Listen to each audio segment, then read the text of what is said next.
Okay, so apparently the story gets crazier. So we're back. All right. All good. So after I was silenced and dismissed by the Florida legislature, I realized that I really didn't want to keep that job anymore. The Century Commission was just using me as a token. They really didn't care very much about climate change and alternative energy. I remember one time I was about to step on stage in Pensacola, and uh, the head of the Century Commission, who was technically my boss, told me just before I stepped on stage, said, "Whatever you do, don't say anything about bad about ethanol." And I said, "You can't tell me that." And so I did. I stepped on the stage and I proceeded to just destroy the renewable fuel standard as being any meaningful uh, impact on climate change. And to this day, I still teach the flaws in the so called renewable fuel standard, which has been institutionalized as an entitlement by farmers throughout the United States because their corn is used to make ethanol. And so there was an ethanol plant that was being considered for the Tampa area. And a big part of my talk was to show how that was a really bad idea and that it really wouldn't have many impact. In fact, it would have negative impacts on climate because of all the carbon that was used to create the thing. At any rate, that's sort of a side adventure. So I left that position and came back to my directorship in SNRE. And the dean of the College of Agriculture called me in one time and said, Mulkey, you really need to be quiet about this climate change stuff because the farmers don't want to hear about it. And, it really is going to endanger your position. Shortly after that, Jimmy Cheek, the executive vice president of IFAS, defunded my office and fired me. And so I went back to my tenure home, which at that time was Botany, which was in the Carr Hall complex there, Bartram Carr. Bartram was actually, very much a botanist. And of course, Archie Carr was a zoologist. And so the department now is the Department of Biology. But then after I arrived back in my lab, uh, in my tenure home, the chair of the department, a very esteemed scientist named Doug Soltis, who's still there. I'm naming names, guys. And Doug Soltis marched in my lab unannounced and told me that I could no longer work on climate change, that I had to concern myself with getting grants, federal grants that had indirect costs, and he thought that climate change was a dead end. And he essentially bullied me. And so I went home and talked to Michelle, my daughter, and I think Michelle's response was, "How fast can we pack the car?" So there's definitely political implications and political barriers to climate change. Yeah. So how do we face those barriers? How do we face those people who are skeptical, although it is evident that climate change Well, exists? And I I became director of the environmental science program at the University of Idaho, and worked under an amazing person there. And we created new degree programs in sustainability and climate change science for the students at the University of Idaho. And we got them through the state system, and we got them as established as degree tracks. Now, I don't know what the University of Idaho is doing now. It's a very, very red state, deep red state. Shortly after that, I became president of Unity College, which is a place that needed a lot of work, and we transformed it. So my answer to your question is, what do? Is we don't give up. So my statement earlier was that my entire career has been canalized. The boundaries of my career have been set by climate change politics. The same thing happened when I became president of Unity College. And then I was there for 5 years, and then I went to the National Science Foundation as a program officer. in HRE, Human Resources and Education, and I was a lead reviewer for many grant proposals that came to the National Science Foundation. Of course, the big irony of my chair here at University of Florida driving me out the door is 18 months later, I brought in $1.7 million from NASA and NSF with indirect costs, but it all went to the University of Idaho. And I would have done the same thing had I stayed at Florida. But it was a very hostile environment. So my answer is don't quit. Don't give up. Keep pushing. You won't get rich and you will not be recognized for your work. Do it anyway.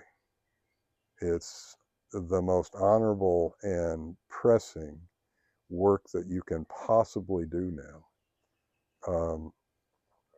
Like has been said many times, climate change is a global emergency. And what you guys will face in the second half of your life is going to be absolutely brutal. We have passed the window of opportunity to avoid temperature changes that will take us to 2.7 to 3.4 degrees Celsius relative to pre-industrial. And the pre-industrial era is defined as 1850 to 1900. So that's where we get our baseline. That degree of warming is catastrophic. It's catastrophic for food. It's catastrophic for ecosystems. Um, we are adding carbon dioxide to the atmosphere at a rate that's estimated to be by the paleoclimatologists about 200 to 400 times faster than the 10-degree global warming change that happened at the end of the Permian that resulted in over 96% of the taxa driven to extinction. Now, that increase in CO2 240 years ago at the end Permian was generated volcanically from the Siberian traps, a vast volcanic extrusion onto the surface of what is now Siberia, and that emitted enormous quantities of CO2, but over um, thousands of years. It didn't happen at the rate that we're doing it. I mean, what we're doing is something that the Earth system and this planet has really never experienced in terms of the suddenness and impact. And except the Cretaceous meteor impact, um, that was a sudden impact that totally transformed the surface of the planet in really, really interesting ways. But what we're doing is really unprecedented in terms of speed and in terms of quantity. And you will see in just the next 2 or 3, 4 to 5 years, there are going to be increasing extreme events of weather.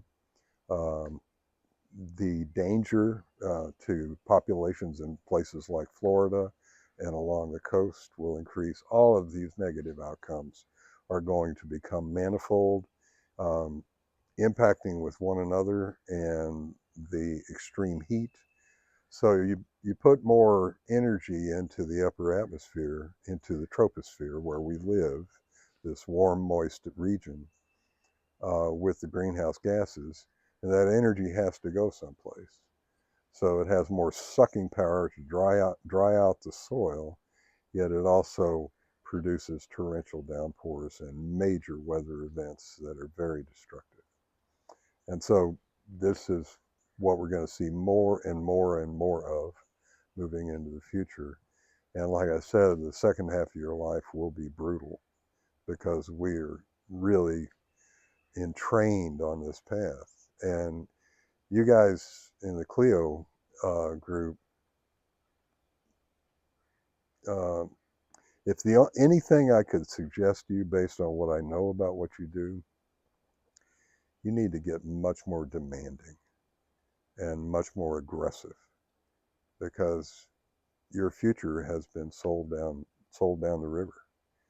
You know, if you look at the experiences that various generations will have, there was an article in Science that was really put it together beautifully, and I teach with it. I'll be blunt. Frankly, your generation should be fucking furious. You've been cheated. And, you know, I grew up I was born in 1953.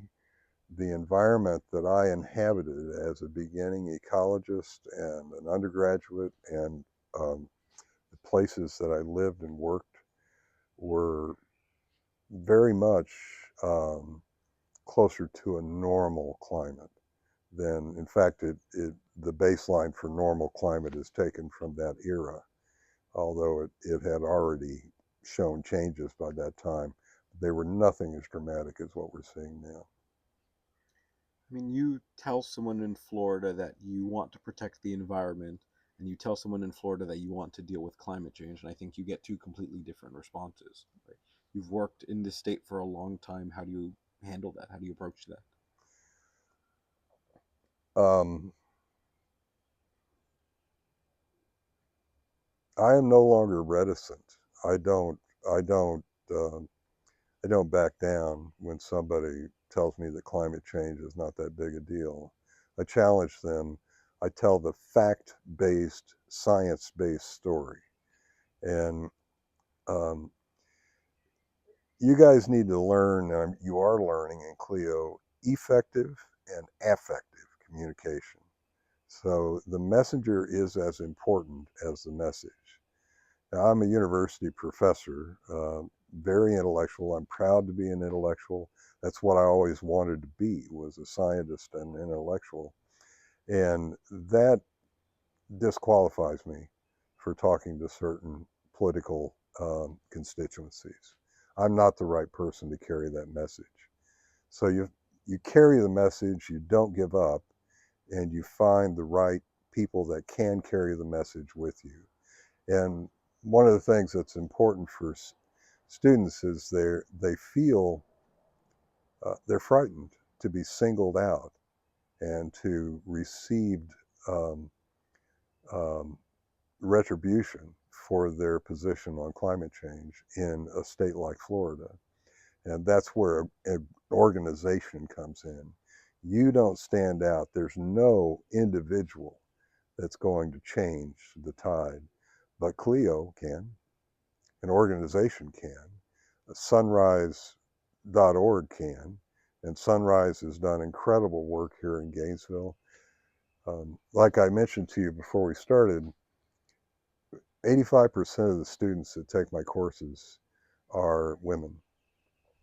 And many of them have gone on to be instrumental in uh, groups in Europe as well as Sunrise here in the United States. And one of them, Melanie, is part of Clio. And I have immense respect for all of these women. They're very courageous to face some of the stuff they're facing and yet know what's happening. And they have a lot of positive energy that comes with, I think, youth. I'm just to be blunt. Keep your positive energy, but never, ever, ever give up. Tell the fact-based story. Be compassionate to those who are not ready to assume the load of what this fact-based story means. So compassion to your fellows. Um, Maya Angelou said it beautifully. She said, people will forget what you said, they'll forget what you did, but they'll never forget how you made them feel. So, you know, it's that affective component of carrying the message that is very important. Um, I am I am pretty hard around the edges now. I don't put up with nonsense from people in my generation that tell me these things are unimportant. I get in their face, and I can do that with somebody that's 60 years and older, you know, and or maybe in their 50s. The thing that really bothers me the most, though, is the inability of other intellectuals to divert from their intellectual track and embrace this emergency. And I'm really talking about faculty at UF. Uh, Many of them will give lip service to climate change, but in their courses, they really know very little about it. And, they don't know the activism that's taking place with Clio and with Sunrise. I remember I walked out of my office one day. I was headed to a march that was going to from campus to downtown uh, to City Hall, and another faculty member came out of his office, and I said, "You going to the march?" And he said, "What march?" He was totally unaware of the action that was taking place, and I fault the faculty for that. I don't think it's your job to inform the faculty. It's their job to be activists, because they owe that to you to be activists. You've made their job possible. So I'm sorry, I don't have a lot of sympathy for somebody that's tenured or somebody that's tenure track. I've been tenured at 3 research universities. I know what it takes to get tenure. So I respect that, but at the same time, you've really got to, to be blunt, get your head out of your ass and become aware of what the really pressing, important issues are for the generation that you have in your classroom. Yeah, and as you mentioned, the various issues. You mentioned the importance of not giving up, of fighting. So I wonder if there were to be one rule, right, that we all had to follow in order to get, you know, a better climate in the future. What would that rule be? Well, we have to kill fossil emissions without remorse and as fast as possible. That's a tough pill to swallow for people that have um, for an economy, a global economy that is diversified entirely on access to fossil fuels. So we need to rebuild the global economy around alternative energy. If you think about what every field entails right now, at some point you drill down to its reliance on fossil fuels. And so we need to rebuild that economy using entirely renewables. And so there's still this myth out there that renewables are intermittent, they can't do that job, and that is absolute nonsense. Uh, Maybe in the early 2000s there was some weight to that argument, but that's long since been shown not to be true. Solar and wind can um, provide enormous amounts of energy. Right now, 8% of Florida's um, electric power is provided by solar, the Sunshine State, and the rest of it comes from burning what I call fossil gas, but most people call natural gas. I choose to name it what it is. It's 65 million year old carbon. It's fossil gas, and it is a fossil fuel. So anyway, so the one thing that has to happen is we have to kill fossil emissions. So everything that Clio does and everything that Sunrise does needs to be focused on that mission in coming at it sideways, coming at it from behind, all the different ways that you can carry the message that we must change from our reliance on fossil fuels as fast as is humanly possible. Will it disrupt people's lives? Well, yes, but the current administration seems perfectly happy to disrupt your life for other issues that are vaguely defined, as near as I can tell, or not defined at all. So, anyway, um, that's what has to happen. And so, as individuals, I tell the students to step back and ask themselves, what do I do with my career? What kind of what kind of impact do I want to make? And I have a number of suggestions for them as to how to do that. Uh, First and foremost, they need to develop a strategic plan for themselves. A strategic plan is all about how do you manage your own life and personal affairs in the face of this brutal onslaught that's going to come your way in terms of climate change, and how do you work together with other people. So community is the key to it all. You've got to build community and strengthen the community. And this often means that you need to carry this message to people that are unwilling to hear it. Yeah. Yeah, and as we close up, I just want to ask, with all that in mind, would you say you have hope for the future, and what gives you hope for the future if you Well, the question is loaded. do? It implies that I do have hope for the future. Um, I have moments when I am hopeless. That, nobody is either completely hopeless or completely naive about what's coming, all joyous about facing this challenge. Uh, People are complex. I'm complex. So there have been times in my career as a faculty member, as someone that cares deeply about the students that I work with. And by the way, I don't teach, I work with students. I prefer to think of it that way. Um, that I'm so concerned about what's happening that I can't sleep at night. Now, some would say, "Well, you're a fanatic, Mulkey," and I say, "No, I just understand what's happening." The world that I live in is a difficult and challenging world. Um, it intellectually it is amazing. It's some of the coolest science that you could ever do. I follow this literature. It is fascinating. Um, and I follow the literature very closely, but it's also abjectly terrifying in terms of the implications of what the science is showing us.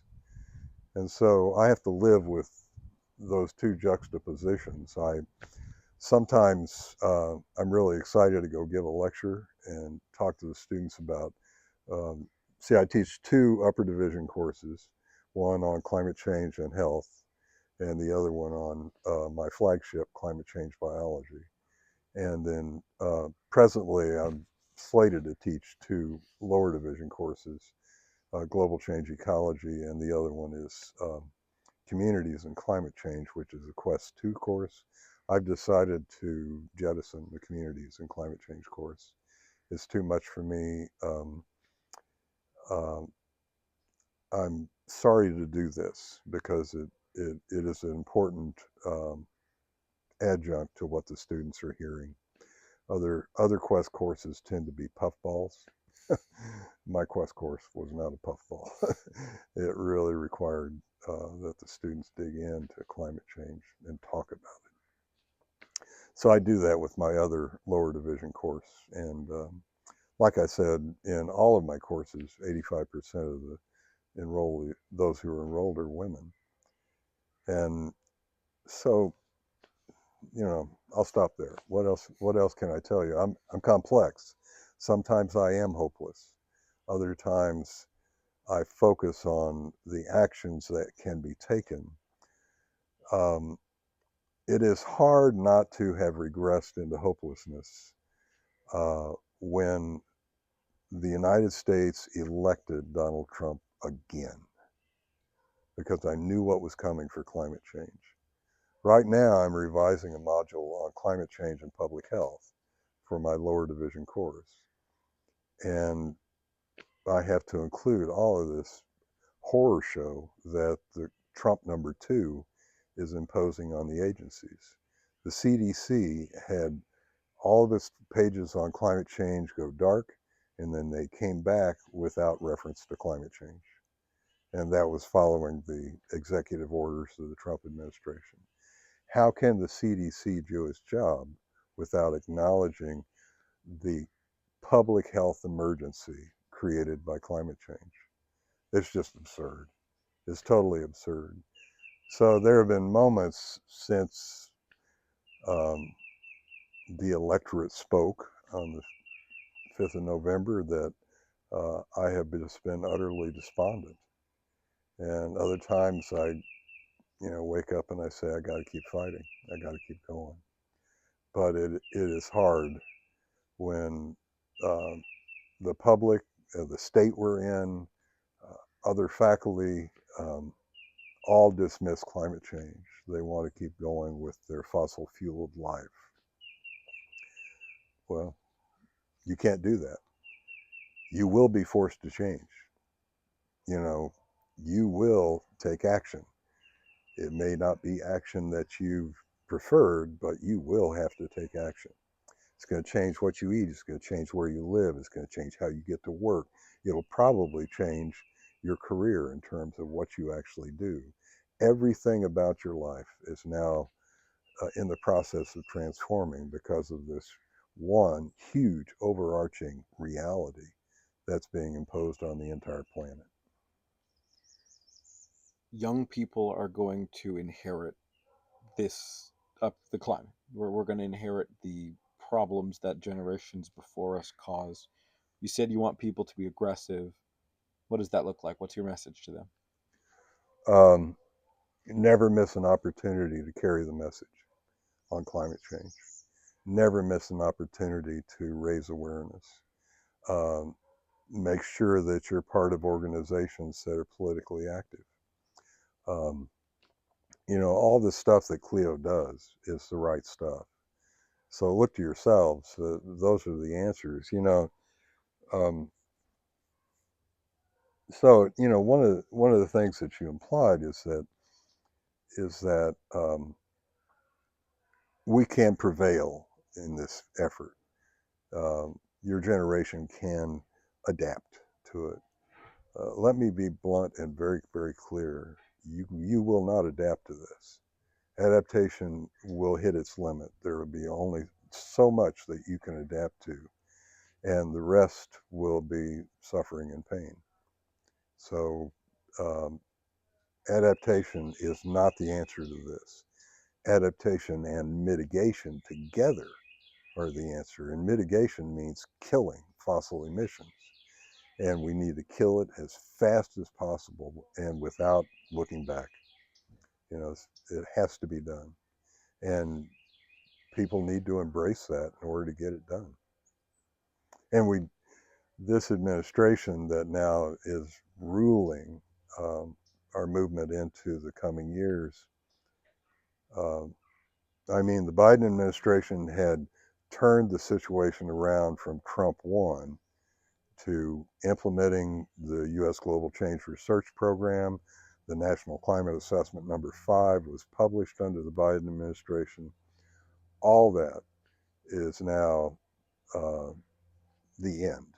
And there will be no more work in that regard done by Trump and the executive agencies that are in part of the executive branch. You can say, well, the United States is just one country. Well, where we go, the rest of the world goes. We have the highest per capita emissions in the world by a significant margin still. It used to be a very wide margin.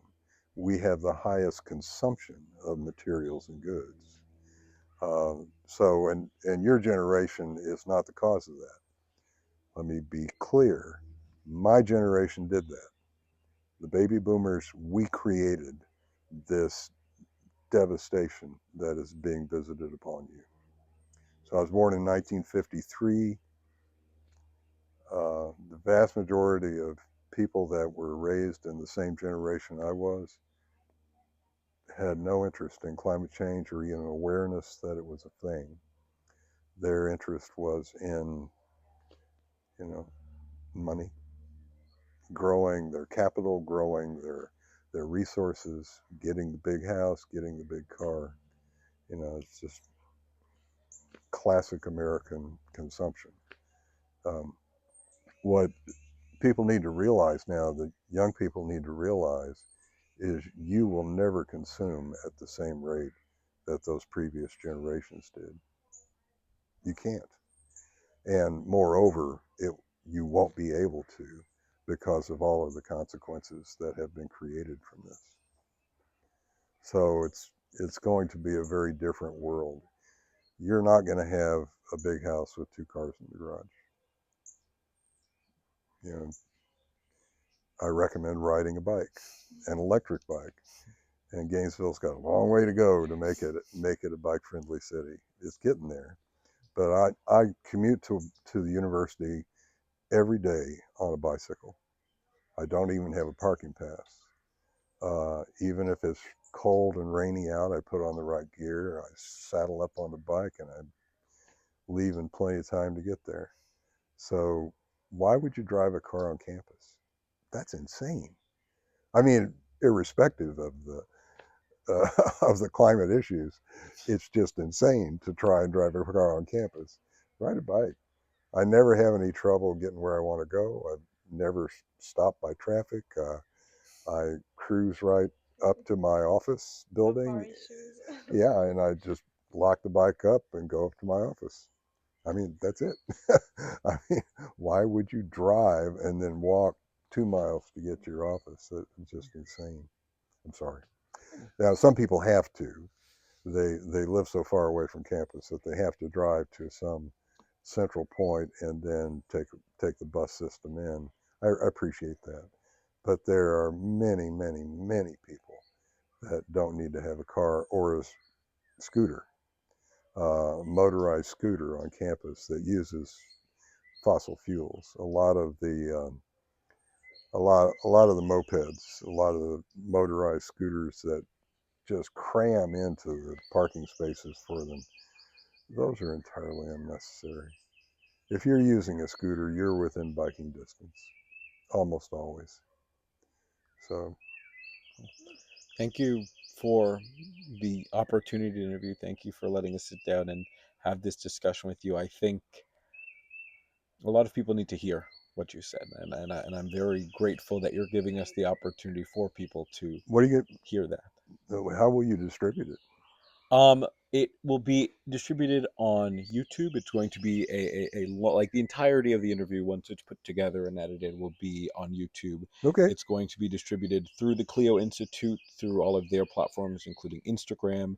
We'll have clips of them that are presented on Twitter, and those are the main ones. And I still even think that they're discussing other avenues to okay. release it in terms of I'm happy to take whatever heat this generates. Absolutely, yeah. Yeah. I'll make sure to send you whenever we have the material edited.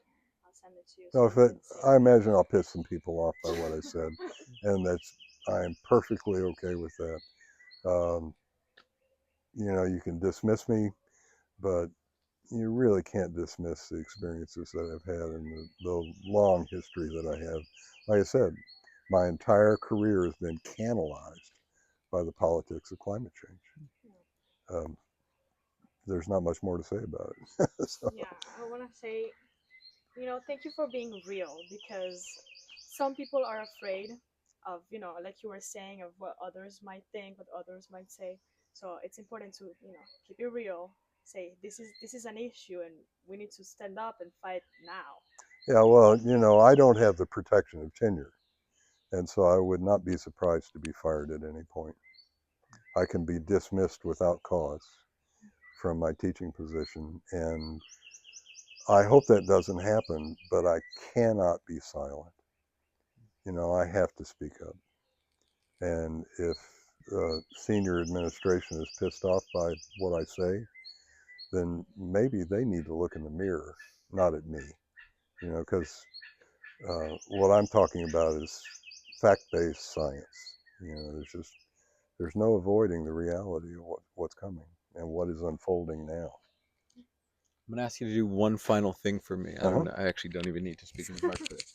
I'm gonna ask you to look at the camera, just say your name and a short description about what you do and your experience. My name is Stephen Mulkey. I'm a climate change educator. At this point in my career, I've been focused on climate change in one form or another for over 25 years. Perfect, right? Is that good? Yeah. Pretty good, yeah.